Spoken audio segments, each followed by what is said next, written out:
ఓం నమో వెంకటేశాయ. అందరికీ నమస్కారము. మనం ప్రతినిత్యము దేవుడికి పూజ చేసేటప్పుడు ముందుగా దీపాన్ని వెలిగిస్తాం కదా. దీపం వెలిగించేటప్పుడు 2 ముఖ్యమైనటువంటి శ్లోకాల్ని చదువుతూ దీపం వెలిగించినట్లయితే భగవంతుడి పరిపూర్ణమైనటువంటి అనుగ్రహం మనకు కలుగుతుంది.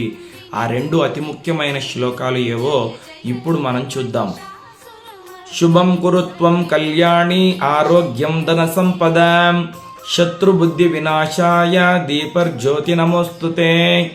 దీపం జ్యోతి పరబ్రహ్మ దీపం జ్యోతి జనార్దన దీపం హరతు మే పాపం సంధ్యా దీపం నమోస్తుతే. అంటే శుభం కురుత్వం కళ్యాణి. కళ్యాణి అంటే లక్ష్మీదేవి అని అర్థం. అమ్మా, నాకు సకల శుభాలను ప్రసాదించు. ఆరోగ్యం ధన సంపద, మంచి ఆరోగ్యాన్ని ధనము సంపదల్ని ప్రసాదించు.